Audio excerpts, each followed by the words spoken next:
إن الحمد لله نحمده ونستعينه ونستغفره ونؤمن به ونتوكل عليه ونعوذ بالله من شرور أنفسنا ومن سيئات أعمالنا من يهده الله فلا مضل له ومن يضلله فلا هادي له وأشهد أن لا إله إلا الله وحده لا شريك له وأشهد أن محمدًا عبده ورسوله أما بعد فإن خير الحديث كتاب الله وخير الهدي هدي محمد صلى الله عليه وسلم وشر الأمور محدثاتها وكل محدثة بدعة وكل بدعة ضلالة وكل ضلالة في النار فأعوذ بالله من الشيطان الرجيم بسم الله الرحمن الرحيم يا أيها الناس اتقوا ربكم الذي خلقكم من نفس واحدة وخلق منها زوجها وبث منهما رجالا كثيرا ونساء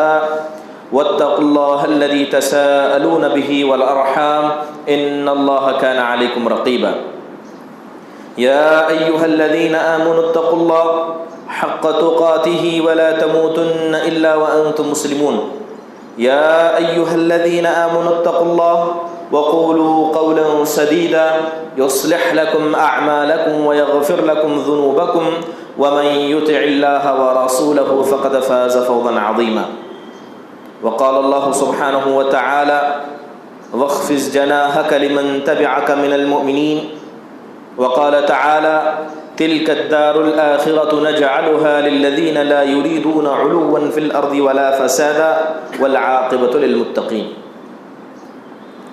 تمام قسم کی حمد و ثنا، بڑائی، کبریائی، تعریف و توصیف اس اللہ وحدہ لا شریک کے لیے لائق و زیبا ہے جس نے ساری کائنات کو عدم سے وجود بخشا، اور درود نازل ہو تمام انبیاء علیہم الصلاۃ والسلام پر جنہیں اللہ سبحانہ و تعالیٰ نے اپنی قوموں تک ہادی اور رہبر بنا کر بھیجا تھا، خصوصاً ہمارے اور آپ کے آخر نبی جناب محمد الرسول اللہ صلی اللہ علیہ وسلم کے ذاتی گرامی پر، جنہیں اللہ سبحانہ و تعالیٰ نے ایک ایسی شریعت عطا کی جو شریعت رات کی تاریکی میں بھی دن کی طرح واضح اور روشن ہے۔ برادران اسلام،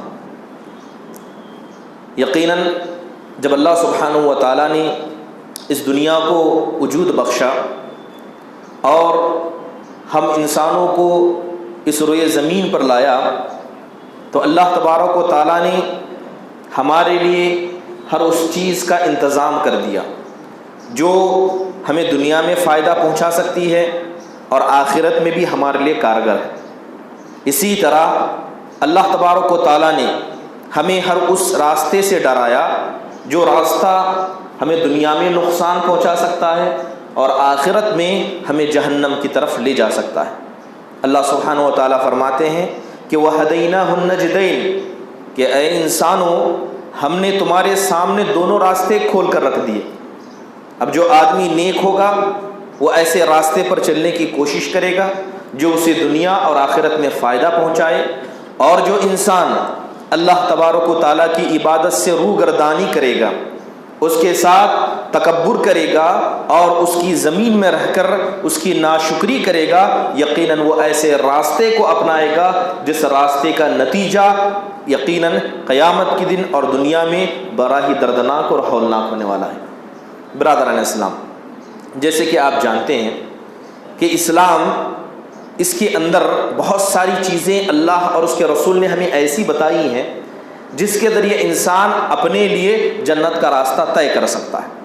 خصوصی طور پر جب عبادتوں کو دیکھا جائے تو کئی قسم کی عبادتیں ہمارے پاس ہیں۔ کچھ عبادتیں ایسی ہیں جن پر اللہ نے ثواب زیادہ رکھا ہے، کچھ عبادتیں ایسی ہیں جن پر ثواب اللہ نے کم رکھا ہے۔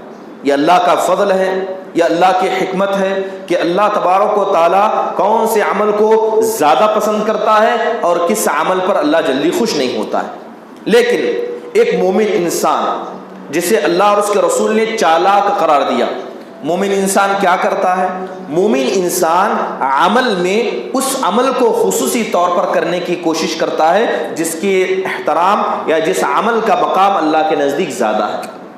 تو لہذا مومن اس عمل کو کرنا چاہتا ہے جو اللہ کے نزدیک زیادہ محبوب ہے اور جس کے ذریعے بندہ اللہ کا زیادہ قریبی بن سکتا ہے۔ چلیے مثال کے طور پر بتا دیا جائے، آج جمعہ کا دن ہے، آج جمعہ کا دن ہے۔ اگر میں آپ لوگوں سے پوچھوں کہ یہ بتائیے کہ جمعہ کے دن سب سے زیادہ ثواب کس عمل پر دیا جاتا ہے؟ نہانے سے لے کر، مسجد میں آنے سے لے کر، امام کے خطبے کو سننے سے لے کر، نماز کے بعد سنتیں پڑھ کر گھر جانے تک، یہ جو اتنا وقت ہے اس میں سب سے زیادہ ثواب کس پر دیا جاتا ہے؟ تو علماء اتفاقی طور پر کہتے ہیں کہ جمعہ کے دن سب سے زیادہ ثواب اگر کسی عمل پر دیا جاتا ہے تو امام کے خطبے پر ہے۔ امام کے خطبے کو سننے پر جمعہ کے دن سب سے زیادہ ثواب دیا جاتا ہے۔ تو لہذا اگر کوئی آدمی مسجد میں آ جائے اور سو جائے، کوئی آدمی مسجد میں تاخیر سے آئے، تو بتائیے کیا ایسے لوگوں کو جمعہ کا ثواب ملے گا یا جمعہ کے ثواب کے وہ حقدار بنیں گے؟ اب مومن کون ہوتا ہے؟ مومن چالاک ہوتا ہے۔ مثال کے طور پر اذان ہوتی رہتی ہے، اکثر مساجد کے اندر دیکھا جاتا ہے کہ جب اذان ہونے لگتی ہے تو کچھ لوگ مسجد میں تشریف لاتے ہیں، اور آپ کو پتا ہے کہ جمعہ کا ثواب صرف اس انسان کو دیا جاتا ہے جو اذان سے پہلے مسجد میں آ جائے۔ اذان کے بعد مسجد میں آنے والے اللہ کے یہاں یہ جمعہ پڑھنے والے نہیں ہیں۔ اللہ کے نزدیک یہ بس اپنے کندھے پر ایک بوجھ جسے لوگ سمجھتے ہیں کہ نماز ہے اس کو ہلکا کرنے والے ہیں، نہ انہیں ثواب دیا جائے گا اور نہ ہی یہ نماز جو جمعہ کی نماز ہے انہیں اللہ کے پاس بچانے والی ہے۔ تو جمعہ کے دن ثواب کس پر ہے؟ امام کے ممبر پر چڑھنے سے پہلے اور اذان کے دیے جانے سے پہلے آنا ہے۔ اب اس کے بعد کچھ لوگوں کو دیکھا جاتا ہے کہ مسجد میں تشریف لاتے ہیں، مؤذن صاحب اذان دیتے رہتے ہیں تو کھڑے ہو جاتے ہیں، انتظار کرتے ہیں۔ کس بات کا انتظار کرتے ہیں؟ تاکہ اذان کا جواب دے سکیں اور اذان کے بعد کی دعا پڑھ سکیں۔ اور جیسے ہی امام ممبر پر کھڑے ہو کر خطبہ دینا شروع کرتا ہے وہ لوگ نماز پڑھنے کے لیے کھڑے ہو جاتے ہیں۔ اب بتائیے افضل کیا ہے؟ افضل یہ ہے کہ امام کا خطبہ سنا جائے اور ثواب اس پر زیادہ ہے۔ تو لہذا عقل مند مومن وہ ہوتا ہے کہ اگر مسجد میں آئے، اگرچہ امام صاحب، اگرچہ مؤذن اذان دے رہے ہو، آپ نماز پڑھنا شروع کر دیں، کیونکہ امام کے خطبے کو سننا افضل ہے اذان کے جواب دینے سے بھی، امام کے خطبے کو سننا افضل ہے اذان کے بعد کی دعا کو پڑھنے سے بھی۔ لہذا اللہ تبارک و تعالی ہم سب کو صحیح دین پر عمل کرنے والا بنائے۔ تو لہذا مومن کون ہوتا ہے؟ مومن اس عمل کو کرنے کی کوشش کرتا ہے جو عمل اللہ کے نزدیک سب سے زیادہ محبوب ہے اور اللہ سب سے زیادہ جس پر ثواب دینے والا ہے۔ اگر آپ اسلام کے عمومی طور پر معاملات کو دیکھیں، 3 طرح کی عبادتیں اللہ اور اس کے رسول نے ہمیں بتائی ہیں۔ سب سے پہلی عظیم عبادت، ایسی عبادت جس کے ذریعے انسان اپنے لیے جنت کے راستوں کو ہموار کر سکتا ہے، وہ ہے اخلاق، وہ ہے عقیدہ۔ عقیدہ ایک عظیم عبادت ہے، لہذا جس کا عقیدہ درست ہے ایسا انسان اس لائق ہے کہ وہ جنت میں جا سکے۔ اب دوسری چیز ہے عبادت، چاہے نماز والی عبادت ہو، روزے والی عبادت ہو، دل کی عبادت ہو، جسم کی عبادت ہو، زبان کی عبادت ہو، چاہے کوئی بھی کیوں نہ عبادت ہو، یہ دوسری عبادت جس کا حکم اللہ نے ہمیں دیا ہے، اور اس عبادت کے ذریعے انسان اللہ کی رضامندی حاصل کر سکتا ہے۔ پہلی چیز یہ ہے کہ انسان عقیدے کے ذریعے جنت کے راستے کو طے کر سکتا ہے، عبادت کے ذریعے جنت تک پہنچ سکتا ہے۔ اور تیسری چیز جسے علماء نے زیادہ اہم قرار دیا، جسے ہم اخلاق کہتے ہیں، جسے ہم اچھا بیہیویئر کہتے ہیں، اخلاق کہتے ہیں، یہ اخلاق ایسی چیز ہے جو انسان کو جہنم سے بچا سکتی ہے۔ 2 عبادتیں جنت میں لے جانے کے لیے کافی ہیں اور 1 عبادت انسان کو جہنم سے بچانے کے لیے کافی ہے۔ چلیے دوسرا سوال میں آپ لوگوں سے پوچھ لیتا ہوں، یہ بتائیے اصل کیا ہے؟ جنت میں جانا اصل ہے یا جہنم سے بچنا اصل ہے؟ کسے آپ لوگ کامیابی سمجھتے ہیں؟ اکثر لوگوں سے جب پوچھا جاتا ہے، جو اپنے آپ کو اہل سنہ والجماعہ کہتے ہیں، جو اپنے آپ کو مسلمان کہتے ہیں، اللہ اور اس کے رسول کے پابند کہتے ہیں، جب ان سے پوچھا جاتا ہے کہ بتائیے کہ اصل کیا ہے، تو اکثر لوگ کہتے ہیں کہ جنت میں جانا اصل ہے، جبکہ اللہ اور اس کے رسول جنت میں جانے کو اصل نہیں کہتے ہیں۔ قرآن میں اللہ کہتا ہے کہ فَمَن زُحْزِحَ عَنِ النَّارِ وَأُدْخِلَ الْجَنَّةَ فَقَدْ فَازَ، کہ جس انسان کو جہنم سے بچا لیا گیا اور جنت میں داخل کر دیا گیا یہ کامیاب ہے۔ جہنم سے بچ گیا پھر جنت میں گیا یہ کامیاب ہے۔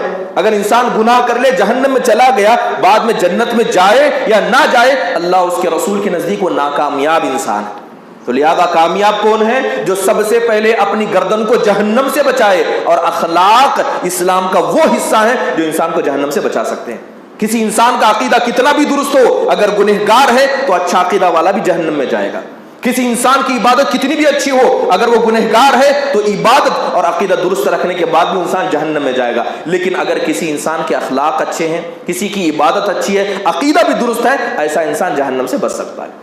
تو بتائیے اخلاق کتنی اہمیت کا حامل ہے. لہذا انسان کتنا عقیدے کا درست ہو، تہجد پڑھتا ہو لیکن زبان کا جھوٹا ہو، اخلاق کا برا ہو، لوگوں کو اپنے سے کمتر، اپنے آپ کو اچھا سمجھتا ہو، ایسا انسان جہنم کا ایندھن بنے گا. اللہ اور اس کے رسول نے وعدہ کر کے ہمیں بتا دیا ہے.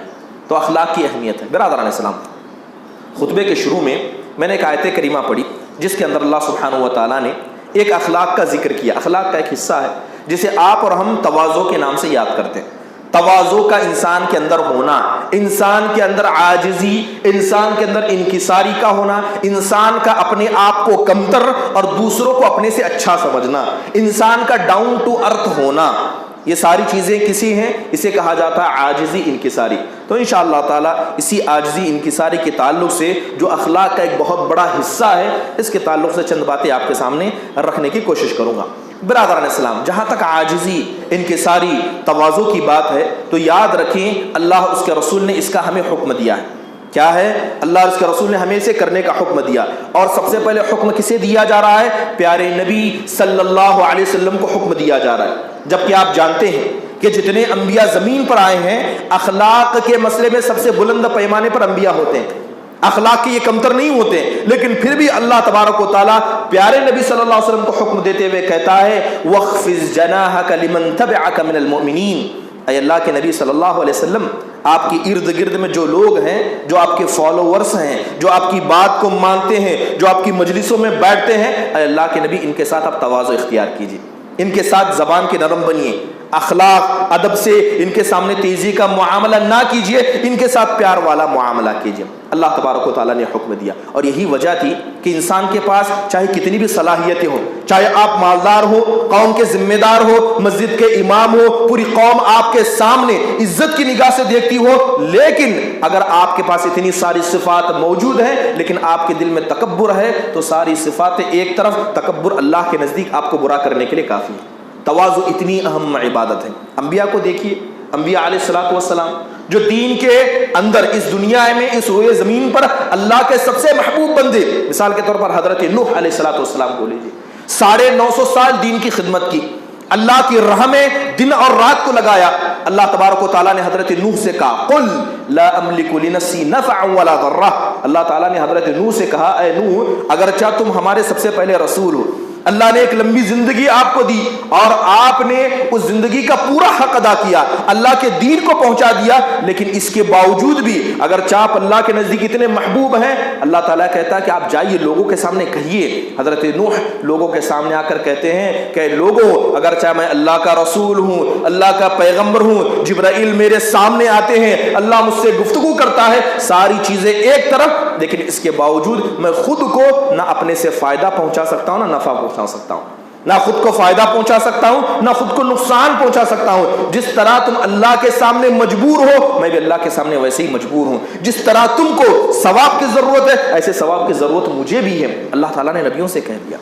بہت سارے لوگوں نے بعض نبیوں کو ان کے درجے سے بڑھا کر اللہ کے درجے تک پہنچا دیا. مثال کے طور پر حضرت عیسیٰ علیہ السلام، اللہ تعالیٰ نے غضب کی صلاحیت حضرت عیسیٰ کو دی. قرآن میں اللہ خود تعریفیں کرتے ہوئے کہتا ہے کہ یخلق من الطین کہیئۃ الطیر، کہ حضرت عیسیٰ کیا کرتے، اللہ کے اتنے بڑے اتنے برگزیدہ بندے تھے کہ اللہ نے اتنی صلاحیتوں کا مالک بنایا تھا کہ ایک مٹی کا ڈھیر لیتے، ایک کیچڑ کا حصہ لیتے، اسے پرندے کی شکل میں بنا دیتے اور اللہ کے حکم سے پھونک دیتے، وہ پرندہ بن کر اڑ کر جانے لگتا.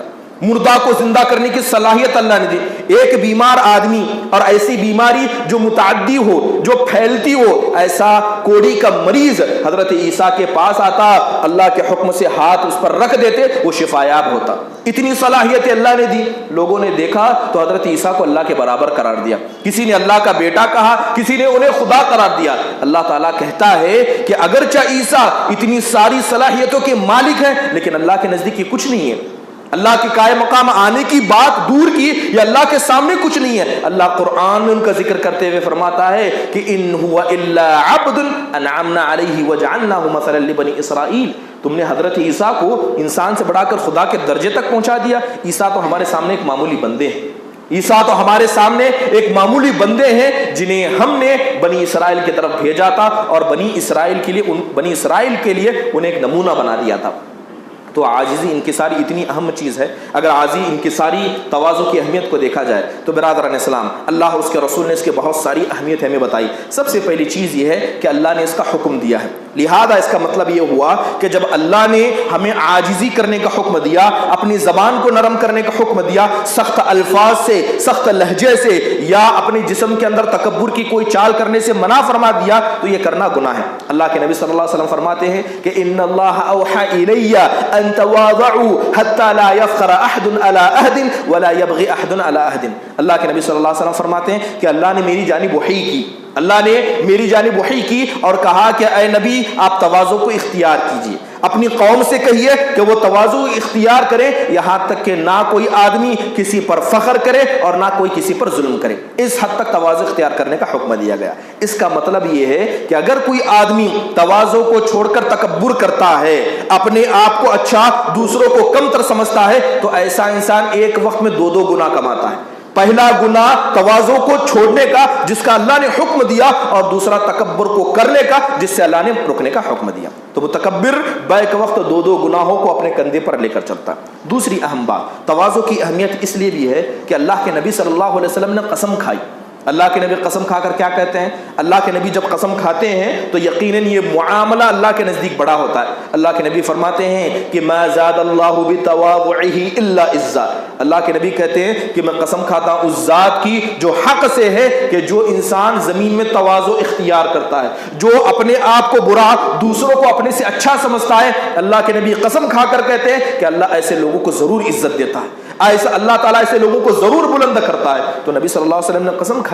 اور یاد رکھیں کہ قوم کے اندر کچھ لوگ ایسے ہوتے ہیں جن کے پاس سوچنے اور سمجھنے کی صلاحیت ہوتی ہے. یہ لوگ عقل مند انسان ہوتے ہیں، ان کو پتا ہے کہ کیا حق ہے کیا باطل ہے. تو یاد رکھیں یہ جو سوچنے اور سمجھنے کی صلاحیت ہے جسے ہم حکمت کے نام سے یاد کرتے ہیں، یہ حکمت کبھی متکبر کو نہیں دی جاتی، یہ حکمت کبھی تکبر کرنے والے کو نہیں دی جاتی. جو زمین میں تکبر کرے گا وہ حق سے اتنا ہی دور جائے گا. اللہ کے نبی صلی اللہ علیہ وسلم ایک حدیث میں فرماتے ہیں کہ ما من آدمی الا وفي رأسه حکمت بید الملک فاذا تواضع قیل للملک ارفع حکمته واذا تکبر قیل للملک ضع حکمته. اللہ کے نبی صلی اللہ علیہ وسلم فرماتے ہیں کہ جتنے بھی انسان اللہ نے سروئے زمین پر پیدا کیے ہیں، ہر انسان کے سر میں اللہ نے ایک فرشتے کو رکھا ہے. جتنے انسان پیدا کیے گئے ہر انسان کے سر میں اللہ نے ایک فرشتے کو رکھا ہے، اور اس فرشتے کے ہاتھ میں اللہ نے حکمت کو دے رکھا ہے. حکمت سوچنے اور سمجھنے کی صلاحیت، صحیح اور غلط چیز میں فیصلہ کرنے کی طاقت. جیسے ہی انسان تواضع کرنے لگتا ہے،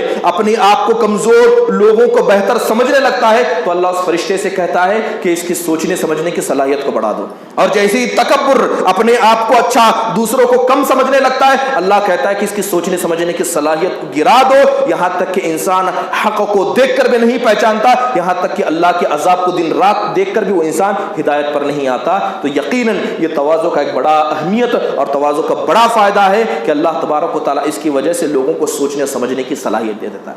برادران اسلام، جیسے میں نے شروع میں بتایا کہ ہماری زندگی کا مقصد کیا ہے، کیوں ہم اس جمعہ میں بیٹھے ہیں، کیوں اللہ کی عبادت کرتے ہیں. ہم چاہتے ہیں کہ اللہ تبارک و تعالیٰ اپنی جنت میں ہمیں داخل کرے.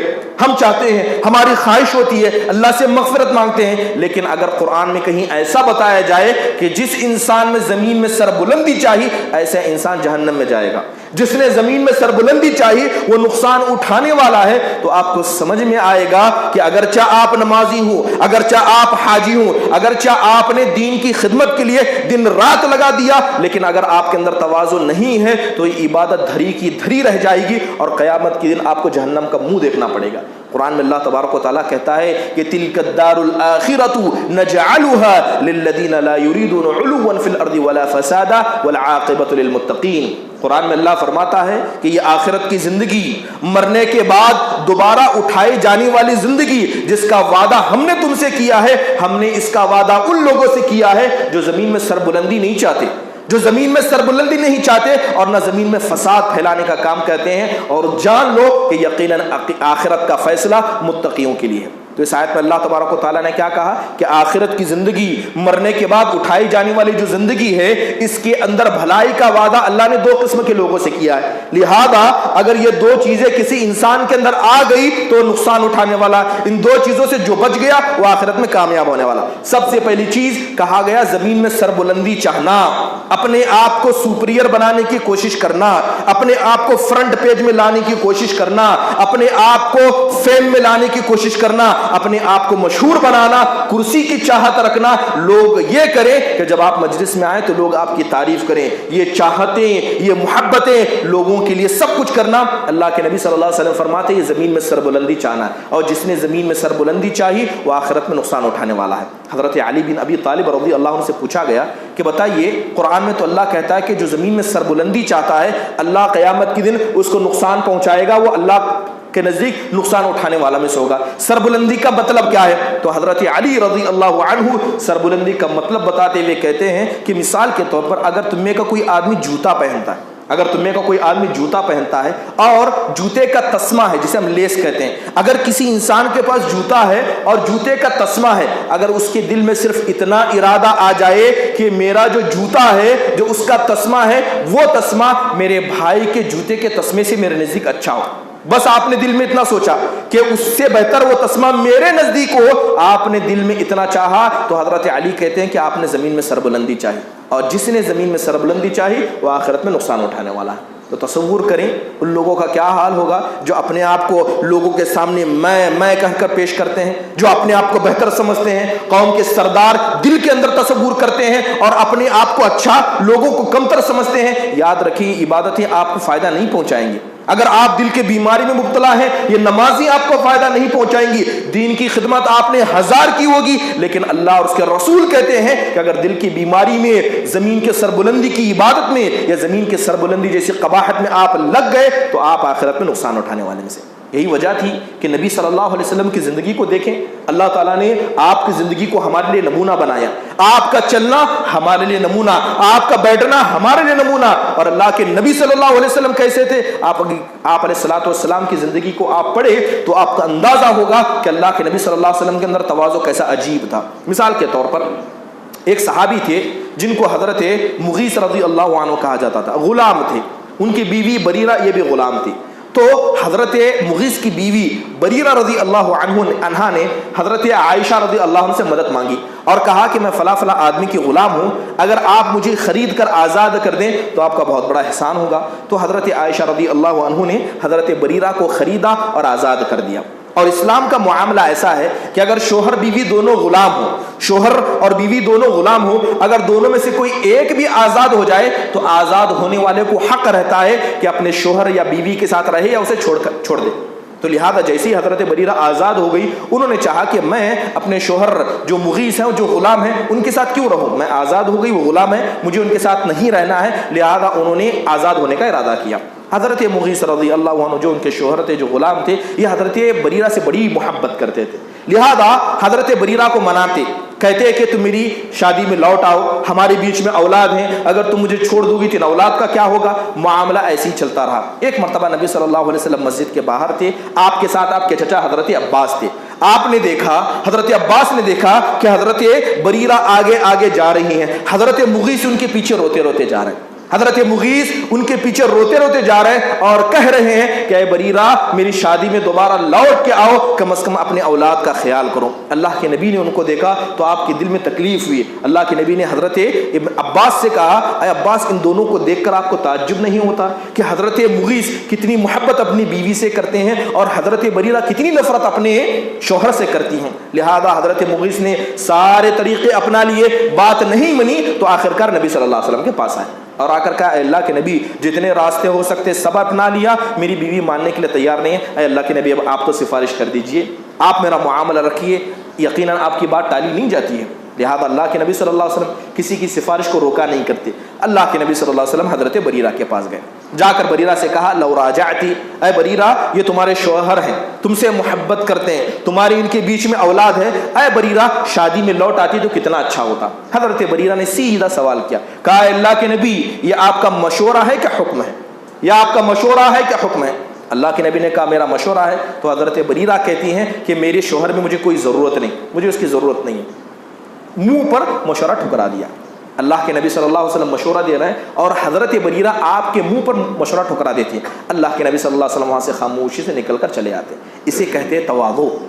آج اگر کوئی آدمی قوم کا بڑا ہو, کسی کا ذمہ دار ہو, کسی قوم کا, جماعت کا, مسجد کا, اس کے منہ پر اس کے مشورے کو ٹھکرا کر دیکھیں, فوراً لوگ ایگو پر لے لیتے کہ میرا مشورہ کیسے ٹھکرایا گیا. نبی صلی اللہ علیہ وسلم کا تواضع یہ تھا کہ وہ بریرہ جن کو آزاد کرنے میں حضرت عائشہ نے مدد کی, لیکن جیسے ہی حضرت بریرہ نے آپ کے مشورے کو ٹھکرایا, اللہ کے نبی نے ایک لفظ نہ کہا, وہاں مجلس سے سیدھا چلے آئے.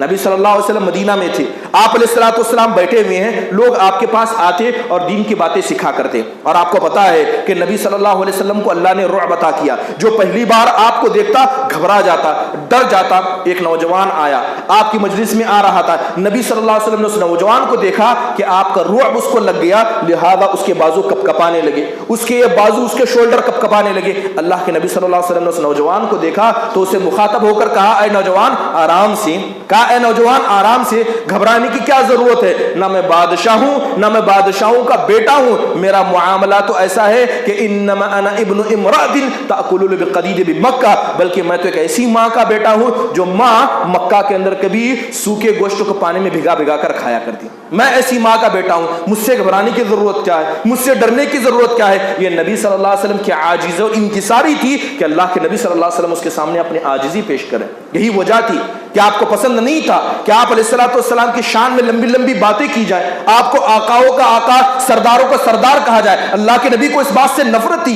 اللہ کے نبی صلی اللہ علیہ وسلم نے فرمایا, لا تطرونی کما اطرت النصارى عیسی ابن مریم انما انا عبد اللہ ورسولہ فقولوا عبد اللہ ورسولہ. تم میرے ساتھ ویسا نہ کرنا جیسے حضرت عیسیٰ کے ساتھ عیسائیوں نے کہا, میں اللہ کا بندہ اس کا رسول ہوں, تو حق سے کہو کہ آپ اللہ کے بندے اس کے رسول ہیں. زیادہ شان میں لمبی لمبی تعریفیں مت کرو. اللہ کے نبی صلی اللہ علیہ وسلم کو پسند نہیں تھا. ایک صحابی آئے, آ کر کہا انت خیر البریہ, اے اللہ کے نبی اس روئے زمین کے سب سے اچھے انسان آپ ہیں. آپ نے فرمایا ذاک ابراہیم, یہ صفت میرے باپ ابراہیم کی, یہ صفت میری نہیں تھی. ایک مرتبہ مجلس میں کہا گیا انت خیر اسم یونس بن متى, کہ اللہ کے نبی صلی اللہ علیہ وسلم تو حضرت یونس سے بہتر ہے. حضرت یونس سے غلطی ہوئی, ہمارے نبی غلطی نہیں کرتے ہیں. اللہ کے نبی صلی اللہ علیہ وسلم کے کان پر بات پڑی تو آپ نے فرمایا کہ کسی مسلمان کے لیے درست نہیں ہے کہ وہ حضرت یونس بن متى سے مجھے بہتر سمجھے. وہ اللہ کے برگزیدہ بندے تھے اور اللہ کے ذکر کرنے والوں میں سے تھے. یہی وجہ تھی کہ اللہ کے نبی صلی اللہ علیہ وسلم کو سخت نفرت کی کہ آپ مجلس میں آئے, لوگ آپ کے تعظیم میں اٹھ کر کھڑے ہو جائیں. آپ مجلس میں آئے, سارے لوگوں کی نگاہیں آپ کی طرف آئیں. آپ کو اس بات سے نفرت تھی. بلکہ اللہ کے نبی صلی اللہ علیہ وسلم نے ایک حدیث میں سخت وعید سناتے ہوئے فرمایا کہ من سرہ ان یتمثل له الرجال قیاما فلیتبوا مقعده من النار. اللہ کے نبی فرماتے ہیں کہ جس آدمی کو اس بات سے دل میں خوشی ہوتی ہے, جس آدمی کو اس بات سے دل میں خوشی ہوتی ہے کہ جب وہ مجلس میں آئے تو لوگوں کی نگاہیں اس کی طرف چلی جائیں, لوگ اس کی تعظیم میں اٹھ کر کھڑے ہو جائیں, ایسا انسان اپنا ٹھکانہ جہنم میں بنا لے. ایسا انسان اپنا ٹھکانہ جہنم میں بنا لے. نبی صلی اللہ علیہ وسلم سے بڑھ کر دنیا کے اندر کوئی تواضع کرنے والا نہیں تھا, جبکہ آپ علیہ الصلوۃ والسلام نے خود کہا کہ انا سید ولد آدم ولا فخر, یہ آدم کے جتنے اولاد ہیں ان کا میں سردار ہوں, لیکن اس بات پر مجھے کوئی فخر نہیں ہے. یہ فضل اللہ نے مجھے عطا کیا ہے, لہذا یہ فضل اللہ کی, تعریف اللہ کی ہے, اس پر میں فخر نہیں کرتا. برادران اسلام, یہی وجہ تھی کہ نبی صلی اللہ علیہ وسلم پسند کرتے تھے قوم کے جو غریب ہیں, قوم کے جو فقیر ہیں, ان کے ساتھ رہنا کہنا پسند کرتے. جو قوم کے مالدار ہیں, قوم کے ذمہ دار ہیں, اللہ کے نبی ان کے ساتھ اٹھنا بیٹھنا پسند نہیں کرتے. نبی صلی اللہ علیہ وسلم ہاتھ اٹھا کر اللہ سے دعا کرتے ہوئے کہتے ہیں اللہم حینی مسکینہ, اللہم امتنی مسکینہ واحشرنی فی زمرۃ المساکین. اللہ کے نبی ہاتھ اٹھا کر کہتے ہیں اے میرے پروردگار, تو مجھے زندہ رکھنا تو ان قوم کے غریب اور فقیروں کے بیچ میں زندہ رکھنا, تو مجھے موت دینا تو انہی کے بیچ میں موت دینا, اور قیامت کے دن جب مجھے تو اٹھانا تو انہی کی صف میں سے مجھے اٹھانا. یہ نبی صلی اللہ علیہ وسلم کا تواضع نہیں تھا, اور کیا تھا. برادران اسلام, غزوہ بدر کا وقت تھا. نبی صلی اللہ علیہ وسلم نے قافلے کو چلنے کا حکم دیا. مسلمانوں کے پاس ساز و سامان نہیں تھا, اور نبی صلی اللہ علیہ وسلم لڑائی کے غرض سے بھی نہیں نکلے تھے. بس اللہ کے نبی صلی اللہ علیہ وسلم ابو سفیان کے قافلے کو پکڑنا چاہتے تھے, لہذا جیسے ہی صحابہ نکلے تو صحابہ کے پاس سواری کم تھی. نبی صلی اللہ علیہ وسلم کا تواضع دیکھے کہ سواری کم تھی تو اللہ کے نبی صلی اللہ علیہ وسلم نے سواریوں کو بانٹ دیا. جتنی سواری تھی لوگوں میں بانٹ دی, لہذا ہر تین انسان کے بیچ میں ایک اونٹ آیا، تین انسان کے بیچ میں ایک اونٹ آیا کہ اس اونٹ پر سب تینوں باری باری سوار ہو کر مقام بدر تک پہنچیں گے۔ لہذا جب نبی صلی اللہ علیہ وسلم کی بات آئی تو اللہ کے نبی نے اپنی بھی باری لگائی، اللہ کے نبی نے اپنی بھی باری لگائی، لہذا آپ کے ساتھ حضرت ابو لبابہ اور حضرت علی رضی اللہ عنہ ہے۔ تو لہذا ایک اونٹنی میں حضرت ابو لبابہ، حضرت علی اور اللہ کے نبی صلی اللہ علیہ وسلم کو سوار ہو کے بدر تک جانا ہے۔ اب حضرت علی کہنے لگے اے اللہ کے نبی صلی اللہ علیہ وسلم، ہم کیسے پسند کریں گے کہ ہم اونٹنی پر بیٹھیں اور ہمارے نبی پیدل چلیں؟ اے اللہ کے نبی آپ اونٹنی پر بیٹھیے، جب تک بدر کا مقام نہیں ہے ہم آپ کے ساتھ پیدل چلیں گے۔ اللہ کے نبی صلی اللہ علیہ وسلم نے فرمایا کہ ما انتما اقوا منی ولا انا اغنی عن الاجر منکما۔ نبی صلی اللہ علیہ وسلم کا تواضع دیکھیے، اللہ کے نبی فرماتے ہیں کہ جہاں تک بات طاقت کی ہے، جہاں تک بات طاقت کی ہے، تم مجھ سے زیادہ طاقتور نہیں ہو، تم دونوں مجھ سے زیادہ طاقتور نہیں ہیں۔ اونٹنی پر بیٹھے وہ جو کمزور ہے اور پیدل چلے وہ جو طاقتور ہے، تو لہذا طاقت میں تم سے زیادہ ہوں، مجھے پیدل چلنا چاہیے اور تم دونوں کمزور ہو، تم کو اونٹنی پر بیٹھنا چاہیے۔ پھر اللہ کے نبی فرماتے ہیں کہ جس طرح تم پیدل چل کر ثواب کمانا چاہتے ہو، اس ثواب سے میں بھی بے نیاز نہیں ہوں، اس ثواب کی مجھے بھی ضرورت ہے۔ لہذا بدر کا مقام آیا، کبھی اللہ کے نبی اونٹنی پر بیٹھتے، کبھی آپ پیدل چلتے، کبھی آپ پیدل چلتے، کبھی آپ اونٹنی پر بیٹھتے۔ نبی صلی اللہ علیہ وسلم نے کبھی اپنے لیے الگ سٹیج نہیں مانگا، کبھی صدارت کی الگ سے کرسی آپ نے نہیں مانگی، بلکہ نبی صلی اللہ علیہ وسلم جب مجلس میں بیٹھتے تو ایسے بیٹھتے کہ جو آدمی اللہ کے نبی کو جس نے نہیں دیکھا ہوتا مجلس میں آتا ہو تو وہ پوچھنے پر مجبور ہوتا ایکم فیکم محمد صلی اللہ علیہ وسلم۔ اللہ کے نبی قوم کے ساتھ ایسے مل کر بیٹھتے کہ پوچھنے والا پوچھتا کہ آپ میں محمد صلی اللہ علیہ وسلم ہے تو کون ہے، کیونکہ اللہ کے نبی اس طرح کے عاجزی انکساری آپ کے پاس ہوا کرتے۔ یقیناً اللہ کے نبی صلی اللہ علیہ وسلم کی عاجزی انکساری صرف اچھوں کے ساتھ نہیں تھی۔ جو کوئی انسان گنہگار ہوتا، کسی سے بڑا جرم ہوتا، جس طرح آج ہم کسی مجرم کو، کسی گنہگار کو، کسی بے نمازوں کو حقیر کی نگاہوں سے دیکھتے ہیں، اللہ کے نبی کسی گنہگار کے ساتھ بھی تکبر نہیں کرتے، اللہ کے نبی ان کے ساتھ بھی پیارا معاملہ کرتے۔ ایک صحابی کا نام آتا جن کا نام عبداللہ تھا، نبی صلی اللہ علیہ وسلم کی مجلس میں لایا گیا، شراب پی لی تھی، اللہ اور اس کے رسول سے محبت کرتے لیکن ایک گناہ میں مبتلا تھے، وہ شراب پیا کرتے۔ نبی صلی اللہ علیہ وسلم کی مجلس میں لایا گیا، اللہ کے نبی صلی اللہ علیہ وسلم نے ان کو شراب کی حالت میں دیکھا تو مارنے کا حکم دیا۔ صحابہ کو جو میسر ہوتا، کپڑا، چپل، جوتا، جو میسر ہوتا، سارے لوگوں نے مل کر مسجد کے کونے میں ان کو مارا۔ لہذا جب وہ مسجد کے کونے میں بیٹھ گئے، سارے صحابہ پلٹ کر جانے لگے تو اللہ کے نبی صلی اللہ علیہ وسلم اس کی طرف دیکھ رہے تھے، اور جاتے جاتے دو صحابی میں سے ایک صحابی نے کہا اخزاک اللہ اکثر ما یستتاب۔ جاتے جاتے دو صحابی میں سے ایک نے کہا کہ اللہ اس انسان کو ذلیل کرے کہ کتنی مرتبہ اس انسان کو نبی صلی اللہ علیہ وسلم کی مجلس میں لایا گیا، کتنی مرتبہ اس کو مارا گیا لیکن یہ انسان باز نہیں آتا ہے، اللہ کی لعنت اس پر ہو، اللہ اس کو ذلیل و خوار کریں۔ نبی صلی اللہ علیہ وسلم کے کان کھڑے ہو گئے۔ آپ نے یہ بات سنی تو اللہ کے نبی صلی اللہ علیہ وسلم نے ان دو سے کہا کہ لا تعینوا علیہ الشیطان۔ اللہ کے نبی نے کہا اگرچہ وہ گنہگار ہے لیکن شیطان کی اور مدد اس پر مت کرو، اگر تم اس کو لعنتی قرار دو گے تو شیطان اس پر اور حاوی ہو جائے گا اور اس گناہ میں اس کو ہمیشہ لے کر رہے گا۔ اللہ کے نبی نے فرمایا کہ اس پر شیطان کی مدد نہ کرو، میں اس انسان کو جانتا ہوں وہ اللہ اس کے رسول سے محبت کرتا ہے، مجھے پتا ہے کہ اللہ اس کے رسول سے محبت کرتا ہے، گنہگار ہے، شراب پیا ہے، لیکن اللہ کے نبی صلی اللہ علیہ وسلم نے اس کے ساتھ پازیٹیو مائنڈ کا تعلق کیا، مثبت سوچ اس کے ساتھ رکھی اور کہا کہ اللہ اس کے رسول سے محبت کرتا ہے۔ تفسیر کے اندر آتا ہے کہ وہ صحابی جو حضرت عبداللہ تھے اگرچہ شراب پیتے لیکن اللہ کے نبی سے بڑی محبت کرتے، جب بازار میں جاتے، بازار میں دیکھ لیتے کہ اچھا شہد آیا ہے، بازار میں دیکھ لیتے کہ اچھا گھی آیا ہے یا کوئی اچھا کپڑا ہے تو کپڑا خرید لیتے، کپڑا خرید لیتے اور اس دکاندار سے کہتے کہ میرے ساتھ آؤ میں اس کا تمہیں دام دے دوں گا۔ لہذا اس دکاندار کو لے کر سیدھے اللہ کے نبی صلی اللہ علیہ وسلم کے گھر پر آتے، دستک دیتے، اللہ کے نبی دروازہ کھولتے اور وہ کپڑا اللہ کے نبی کے ہاتھ میں تھما دیتے اور کہتے ہیں اللہ کے نبی یہ میرے طرف سے آپ کے لیے گفٹ ہے، میرے طرف سے آپ کے لیے ہدیہ ہے۔ اللہ کے نبی شکریہ ادا کرتے، مسکراتے، پھر اس کے بعد وہ صحابی کہا کرتے اے اللہ کے نبی یہ وہ دکان کا مالک ہے جہاں سے میں نے کپڑا لیا ہے، براہ کرم اس کا پیسہ بھی آپ دے دیجیے۔ تو نبی صلی اللہ علیہ وسلم کہتے کیا یہ میرے لیے ہدیہ نہیں تھا، کیا میرے لیے گفٹ نہیں تھا؟ تو گفٹ دینے والا پیسہ دے گا یا گفٹ لینے والا پیسہ دے گا؟ تو صحابی کہتے اے اللہ کے نبی صلی اللہ علیہ وسلم مجھے آپ سے اتنی محبت ہے کہ اگر بازار میں کوئی بھی اچھی چیز دیکھوں تو میرے دل کے اندر خواہش پیدا ہوتی ہے کہ یہ چیز کھائیں تو میرے نبی کھائیں، اگر یہ کپڑا ہے تو میرے نبی پہنے، لیکن میں اتنا مجبور ہوں کہ اس کی قیمت ادا نہیں کر سکتا۔ اے اللہ کے نبی میرا گفٹ بھی ہے، اس کی قیمت بھی ادا کر دیجئے۔ اللہ کے نبی صلی اللہ علیہ وسلم اس کی قیمت ادا کرتے اور اس کا شکریہ بھی ادا کرتے۔ یہ وہ صحابی تھے، اگرچہ انہوں نے شراب پی، لیکن اللہ کے نبی صلی اللہ علیہ وسلم نے کہا اگرچہ یہ گنہگار ہیں لیکن مجھے پتا ہے کہ اللہ اور اس کے رسول سے محبت بھی کرتے ہیں۔ ایک صحابی حضرت معاذ الاسلمی رضی اللہ عنہ زنا کر لیا، نبی صلی اللہ علیہ وسلم نے رجم کرنے کا حکم دیا، حضرت معاذ الاسلمی کو پکڑ کر لے جایا گیا، رجم کیا گیا۔ رجم کا مطلب ہوتا ہے کہ انسان کو کمر تک زمین میں گاڑ دیا جاتا ہے، پتھر مارے جاتے ہیں، اس وقت تک پتھر مارے جاتے ہیں جب تک اس کی روح قبض نہ ہو جائے۔ لہذا جب حضرت معاذ کو لوگ پتھر مارنے لگے، تکلیف نہ برداشت کر کے اپنے آپ کو زمین سے نکال کر بھاگنے لگے، لیکن صحابہ نے پکڑ کر آخرکار انہیں رجم کر دیا، قتل کر دیا۔ ان کے لہو لہان جسم کو نبی صلی اللہ علیہ وسلم کے سامنے لایا گیا، کفن پہنایا گیا تھا، پورے جسم پر، پورے کفن پر خون لگا ہوا تھا۔ اللہ کے نبی صلی اللہ علیہ وسلم آگے بڑھے تاکہ جنازے کی نماز پڑھا سکے۔ حضرت عمر بن خطاب نے آپ کا ہاتھ پکڑ لیا، حضرت عمر نے ہاتھ پکڑا، کہا اے اللہ کے نبی صلی اللہ علیہ وسلم کیا آپ ان کی نماز جنازہ پڑھائیں گے؟ کیا آپ نہیں جانتے کہ یہ کون ہیں؟ انہوں نے زنا کیا، آپ نے خود ان کو رجم کرنے کا حکم دیا، اے اللہ کے نبی کیا آپ ان کی نماز جنازہ پڑھائیں گے؟ تو اللہ کے نبی صلی اللہ علیہ وسلم کہتے ہیں اے عمر، اس خون میں لت پت لاش کو تم معمولی سمجھتے ہو، اس خون میں لت پت انسان کو تم معمولی سمجھتے ہو؟ خدا کی قسم اس نے اللہ کے سامنے ایسی توبہ کی، اگر اس کی توبہ کو پوری ایک امت پر بانٹ دیا جائے تو ساروں کی مغفرت ہو جائے، لہذا اس کو تم کم مت سمجھو۔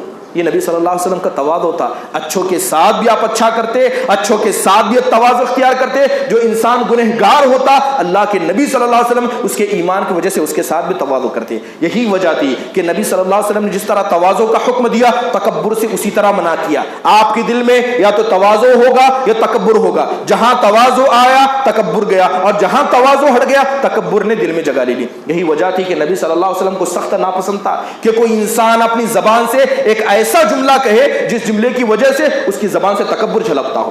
صحابہ کی حدیث کے اندر آتا ہے کہ ایک مرتبہ حضرت ابو ذر غفاری رضی اللہ عنہ کو دیکھا گیا کہ وہ اور ان کے غلام جا رہے ہیں، دونوں نے ایک ہی طرح کا لباس پہنا، دونوں نے نیا لباس پہنا ہے۔ تو لوگوں نے کہا آپ تو مالک ہیں، یہ تو غلام ہے، اگر غلام کو پرانا لباس پہنا دیتے تب بھی اچھا ہوتا، آپ نے انہیں اتنا اچھا لباس کیوں پہنایا؟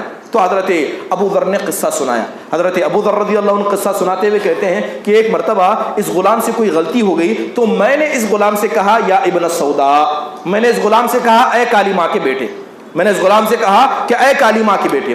اب وہ غلام تھا، اس نے دیکھا کہ میرے آقا نے میری ماں کا نام لے کے مجھے عیب دلایا ہے، کہا کہ تم کالے ہو، تمہاری ماں بھی کالی ہے، اس لیے تم کالی ماں کے بیٹے ہو۔ لہذا سیدھے نبی صلی اللہ علیہ وسلم کے دربار میں آ گئے، آ کر کہا اے اللہ کے نبی میرے آقا نے ایسا ایسا کہا۔ اللہ کے نبی صلی اللہ علیہ وسلم نے حضرت ابو ذر کو بلا کر بھیجا، اور آپ کو پتا ہوگا حضرت ابو ذر رضی اللہ عنہ کی داڑھی اور سر کے بال سفید ہو گئے تھے، عمر میں بڑے تھے، کوئی نوجوان صحابی نہیں تھے، لہذا کمزوری کی حالت میں لنگڑتے لنگڑتے نبی صلی اللہ علیہ وسلم کے پاس آئے۔ اللہ کے نبی صلی اللہ علیہ وسلم نے کہا اعیرتہ بأمہ، اے ابو ذر کیا تم نے ان کی ماں کا نام لے کر ان کو عیب دلایا؟ تو حضرت ابو ذر کہنے لگے اے اللہ کے نبی صلی اللہ علیہ وسلم میں نے ذہن میں دل میں اتنا رکھ کر ایسا نہیں کہا۔ اللہ کے نبی نے اپنی آواز کو بلند کیا، کہا اعیرتہ بأمہ، کیا تم نے ان کی ماں کا نام لے کر عیب دلایا؟ حضرت ابو ذر نبی صلی اللہ علیہ وسلم کے ہاؤ بھاؤ دیکھ رہے تھے کہ آپ کا غصہ بڑھ رہا ہے۔ اللہ کے نبی نے اپنی آواز کو اور بلند کیا اور کہا اعیرتہ بأمہ، کیا تم نے ان کی ماں کا نام لے کر ان کو عیب دلایا؟ انک امرؤ فیک الجاہلیہ، اے ابو ذر تم تو وہ انسان ہو جس کے اندر جاہلیت کی بدبو ابھی بھی باقی ہے۔ جاہلیت کے وقت میں آقا کو بڑا اور غلاموں کو کمتر سمجھا جاتا، اسلام کے اندر یہ سب نہیں ہے، لیکن تم نے کیا ہے تو تمہارے اندر جاہلیت کی بدبو ابھی بھی باقی ہے۔ حضرت ابو ذر ہکا بکا ہو گئے، داڑھی کو پکڑ کر کہتے ہیں اے اللہ کے نبی یہ داڑھی اسلام میں سفید ہو گئی، کیا ابھی بھی میرے اندر جاہلیت کی بدبو باقی ہے؟ اس مجلس سے چلے گئے، شرمندہ ہو گئے۔ دوسرا دن صبح ہوا، غلام کے گھر پر پہنچے اور اپنے گال کو زمین پر رکھا اور غلام سے کہا کہ تم میرے گال پر پیر رکھ کر اتنی زور سے دباؤ اگر دل کے اندر کوئی اور جاہلیت کی بدبو ہو، جاہلیت کی عادت ہو تو سب آج ہی نکل جائے۔ نبی صلی اللہ علیہ وسلم اتنا سخت نفرت کرتے کہ کوئی انسان کسی انسان کو اپنے سے کمتر سمجھے، کسی کو حقیر۔ اللہ کے نبی نے فرمایا کہ ایک انسان کے اللہ کے نزدیک برا ہونے کے لیے صرف اتنا کافی ہے کہ اپنے سے کسی دوسرے کو حقیر سمجھے۔ اگر آپ نے کسی کا لباس دیکھ کر، کسی کا پہناوا دیکھ کر، کسی کے خاندان کو دیکھ کر اسے اپنے سے کمتر سمجھا، اللہ کے نزدیک آپ برے ہیں، چاہے آپ کتنے نمازی ہو، کتنے متقی ہو، کتنے حاجی ہو، اللہ کو اس سے فرق نہیں پڑتا۔ فرق اس بات سے پڑتا ہے کہ آپ کا دل اللہ کے نزدیک کیسا ہے۔ یہی وجہ تھی حدیثوں کے اندر آتا ہے کہ ایک مرتبہ حضرت عبداللہ بن مسعود رضی اللہ عنہ درخت پر چڑھ گئے تھے، درخت پر چڑھ کر کھجور توڑ رہے تھے۔ تو حضرت عبداللہ بن مسعود رضی اللہ عنہ دبلے پتلے انسان تھے، لہذا جیسی کھجور کے درخت پر چڑھے تو ہوا آنے کی وجہ سے ان کی ران سے کپڑا ہٹ گیا، ان کی ران سے بعض روایت میں آتا ہے کہ ان کی پنڈلی سے کپڑا ہٹ گیا، تو جو ان کی پنڈلی تھی دبلی پتلی تھی، خود دبلے پتلے انسان تھے تو لہذا پنڈلی بھی دبلی پتلی تھی۔ کچھ منافقوں نے دیکھا یا کچھ لوگوں نے دیکھا تو ان کو ہنسی آ گئی کہ یہ دیکھو بڑے اپنے آپ کو صحابی سمجھتے ہیں اور اتنی دبلی پتلی پنڈلیاں ہیں۔ نبی صلی اللہ علیہ وسلم کا گزر ہوا تو نبی صلی اللہ علیہ وسلم نے پوچھا کیا ہوا، کس لیے ہنس رہے ہو؟ تو لوگوں نے کہا وہ حضرت عبداللہ بن مسعود رضی اللہ عنہ ان کی پنڈلیوں کو دیکھ کر ہم ہنس رہے ہیں کہ اتنی دبلی پتلی بچوں کی جیسی پنڈلیاں ہیں۔ اللہ کے نبی صلی اللہ علیہ وسلم نے کہا کہ تم ان پنڈلیوں کو معمولی سمجھتے ہو، جن پنڈلیوں کو دیکھ کر تم ہنس رہے ہو انہیں معمولی سمجھتے ہو، خدا کی قسم اللہ کے نزدیک احد پہاڑ سے زیادہ یہ دونوں وزنی ہیں۔ اللہ کے نزدیک احد پہاڑ سے زیادہ وزنی ہے۔ آپ کا لباس آپ کی شخصیت کی پہچان نہیں بتاتا، آپ کا تقوی، آپ کی داڑھی یہ تقوی پر دلالت نہیں کرتی۔ تقوی دل میں ہوتا ہے اور ہر آدمی کے بارے میں اللہ بہتر جانتا ہے۔ آپ انسان ہیں، آپ کو حکم دیا گیا چاہے انسان اچھا ہو برا آپ اس کے بارے میں اچھا سوچیں۔ اگر انسان برا ہے، اس کی عادتیں بری ہیں، اسے دیکھ کر اگر آپ اسے برا سمجھتے ہیں تو اسی کو اسلام نے بدگمانی کہا، اور بدگمانی اسلام کے اندر حرام ہے۔ اگر آپ اللہ کے سامنے نجات پانا چاہتے ہیں، انسان جیسا بھی ہو اس کے بارے میں اچھا گمان کریں۔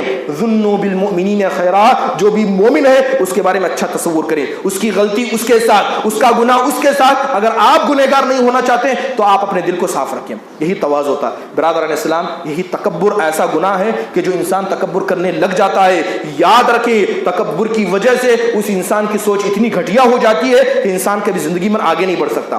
حدیثوں کے اندر آتا ہے، تاریخ کے اندر ابن ثوابہ نام کے ایک آدمی کا ذکر آتا ہے، یہ بنی عباس ہیں کہ بڑے قائدوں میں سے تھا، بڑے قائدوں میں سے ایک بڑا قائد ابن ثوابہ تھا۔ ابن ثوابہ اپنے گھر میں داخل ہوا، گھر میں داخل ہونے کے بعد مارے تکبر کے لوگوں میں مشہور تھا کہ بڑا متکبر انسان ہے، مارے تکبر کے گھر میں داخل ہوا اور داخل ہونے کے بعد بیٹھ گیا، اپنے غلام سے پانی مانگا تو غلام نے کہا جی حضور میں آپ کے لیے پانی لاتا ہوں۔ ابن ثوابہ نے اس غلام کو بلایا اور کہا کہ تم نے کیا کہا؟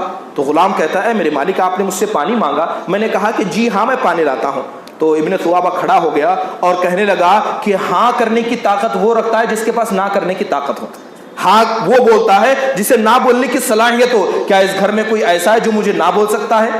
کیا کوئی اس گھر میں ایسا ہے کہ مجھے نہ بول سکتا ہے؟ جب نہ بولنے کی طاقت نہیں ہے تو تم نے ہاں کیسے بولا؟ تلوار اٹھائی اس کی گردن کاٹ دی، تلوار اٹھائی اس کی گردن کاٹ دی۔ تکبر ایسا گناہ ہے کہ انسان زمین کے ہر گناہ کو تکبر کی وجہ سے کر سکتا ہے۔ برادران اسلام، اسی لیے اللہ قرآن میں کہتا ہے کہ وَلَا تَمْشِي فِي الْأَرْضِ مَرْحًا، اے انسان اللہ نے تمہیں کمزور بنایا ہے، زمین میں تکبر کر کے مت چلو۔ اگر زمین میں تکبر کر کے چل بھی جاؤ تو کیا تم زمین کو پھاڑ سکتے ہو یا اپنے آپ کو پہاڑوں کے جیسے بلند کر سکتے ہو؟ اگر تکبر کر کے یہ سب نہیں کر سکتے تو تکبر کر کے اپنے آپ کو جہنم کا ایندھن نہ بناؤ۔ برادران اسلام، انسان اپنی حقیقت کو یاد کرے، کسی کو کمزور سمجھنے سے پہلے اپنے حقیقت کو یاد کرے۔ بنی امیہ کے دور میں آتا ہے کہ ایک انسان تھا جسے محلب بن ابی صفرا کہا جاتا ہے۔ محلب بن ابی صفرا یہ قوم کا بڑا قائد تھا۔ خوارج کے مسئلے میں بنی عباسیہ کے وقت میں عبد الملک بن مروان کے زمانے میں سب سے زیادہ طاقتور اور سب سے معروف قائد یہ تھا، لہذا تکبر تھا، اس کے اولاد کے اندر بھی تکبر تھا۔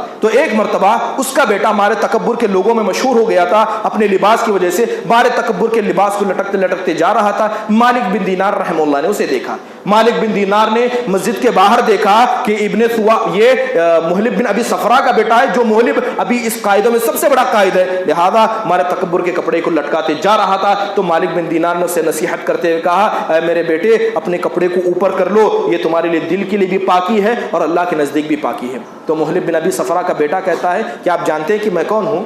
کیا آپ جانتے ہیں میں کون ہوں؟ جیسے آج ہماری زبانوں پر چلتا ہے، کسی کو ٹوک دیا جائے تو کہا جاتا ہے آپ جانتے ہیں میں کون ہوں؟ ہاں، اپنے آپ کو میں کہتے ہیں۔ تو لہٰذا اس نے کہا کہ آپ جانتے ہیں میں کون ہوں؟ تو مالک بن دینار رحمہ اللہ نے اس کی جرب دیکھا، کہا کہ ہاں میں تم کو اچھے سے جانتا ہوں کہ تم کون ہو، میں تم کو اچھے سے جانتا ہوں کہ تم کون ہو۔ اولک نطفۃ مضرہ وآخرک جیفۃ قذرہ وانت تحمل العذرہ، کہا کہ ہاں کہ میں جانتا ہوں کہ تم کون ہو۔ جب تم پیدا ہوئے تھے تو ایک گندے بدبودار نطفے سے پیدا ہوئے تھے، جب تم پیدا ہوئے تھے ایک بدبودار گندے نطفے سے پیدا ہوئے تھے، اور جب مر جاؤ گے تو قبر کے اندر سڑی گلی بدبودار ہڈی بن جاؤ گے۔ یہ تمہاری حقیقت ہے، میں تم کو جانتا ہوں۔ تمہارا یہ لباس تمہاری پہچان نہیں ہے، تمہارا یہ خوبصورت چہرہ تمہاری پہچان نہیں ہے، تمہارا یہ عہدہ تمہاری پہچان نہیں، تمہاری پہچان یہی ہے۔ لہذا کہا کہ یہ تم ہو۔ وہ نوجوان شرما گیا اور خاموشی سے وہاں سے چل گیا۔ یہی اصل انسان کی حقیقت ہے، چاہے انسان زمین میں کتنا بڑا بن جائے اللہ کے سامنے سب چھوٹے ہیں، لہذا انسان کو چاہیے کہ وہ تواضع اختیار کرے۔ آخری بات کہ انسان تواضع اختیار کرے تو کیسے کرے، کیسے انسان کے اندر تواضع آئے؟ شریعت کے اندر بہت سارے اصول بنائے گئے جس کے ذریعے کہ انسان اپنے دل کے اندر تواضع کو اختیار کر سکتا ہے۔ دو باتیں مصنف ابن ابی شیبہ کے اندر عبداللہ بن مسعود رضی اللہ عنہ سے ایک روایت آتی ہے، ان سے پوچھا گیا کہ تواضع کسے کہتے ہیں، تو انہوں نے کہا رأس التواضع خصلتان، کہ دو صفتیں ایسی ہیں جس کی وجہ سے کہ انسان اپنے دل کے اندر تواضع لا سکتا ہے۔ سب سے پہلی چیز ہے کہ تم جس سے بھی ملو خود آگے بڑھ کر سلام کرو، جس سے بھی ملاقات کرو خود آگے بڑھ کر سلام کرو، کیونکہ متکبر آدمی آگے بڑھ کر سلام نہیں کرتا۔ لہذا تم نے اگر عادت بنا لی ہر کسی کو آگے بڑھ کر سلام کرنے کی، ہو سکتا ہے اللہ تمہیں تواضع عطا کرے۔ پھر کہتے ہیں کہ جب بھی مجلس میں آؤ تو مجلس میں آگے بیٹھنا یا آگے کی امید نت لگانا، یہ مت کہنا کہ لوگ مجلس میں آؤ تو مجھے دیکھ کر خوش ہوں، لوگ میری تعریف کریں، ایسا دل کے اندر تصور مت رکھو، ہو سکتا ہے کہ تواضع آ جائے۔ بلکہ بعض سلف صالحین سے جب پوچھا جاتا کہ ایک انسان تواضع کیسے اختیار کرے تو وہ کہا کرتے کہ جب تم اپنے سے کسی بڑے کو دیکھو، کسی ایسے انسان کو دیکھو جو تم سے عمر میں بڑا ہے، تو تم اپنے دل کے اندر زور سے کہو، کسی ایسے انسان کو دیکھا جو تم سے عمر میں بڑا ہے تو اپنے دل میں زور سے کہو کہ یہ مجھ سے بہتر ہے، کیونکہ یہ مجھ سے پہلے اسلام میں آیا، اس نے مجھ سے پہلے نیکیاں کی، لہذا نیکیوں میں میں پیچھے ہوں، یہ بزرگ آدمی مجھ سے اچھا ہے۔ اب کسی بچے کو دیکھو جو تم سے عمر میں کم ہو تو اپنے دل میں زور سے کہو کہ یہ مجھ سے بہتر ہے، کیونکہ یہ بعد میں مجھ سے پیدا ہوا ہے، لہذا اس نے گناہ کم کیے، گناہ میں نے زیادہ کیے ہیں۔ بڑے کو دیکھو تو کہو کہ یہ مجھ سے بہتر ہے، نیکیاں اس کے نزدیک زیادہ ہیں۔ چھوٹے کو دیکھو تو اپنے دل کے اندر زور سے کہو کہ یہ مجھ سے بہتر ہے، یہ گناہوں میں کم ہے، گناہوں میں میں زیادہ ہوں۔ اگر کوئی انسان اپنے دل کے اندر ایسی کیفیت پیدا کرتا رہے اور ہر انسان کے ساتھ ایسا تعامل کرے، ہو سکتا ہے کہ اللہ تعالیٰ اسے تواضع عطا کرے۔ اللہ تعالیٰ سے دعا ہے کہ اللہ تعالیٰ ہمیں دین کی صحیح سمجھ عطا فرمائے، ہمارے اندر جو اخلاق کا بڑا فقدان پایا جاتا ہے، اللہ ہمارے اندر تواضع جیسے عظیم صفت کو اپنانے کی توفیق نصیب فرمائے، تکبر جیسے عظیم گناہ سے ہم سب کو بچائے، آمین۔ وآخر دعوانا ان الحمد للہ رب العالمین۔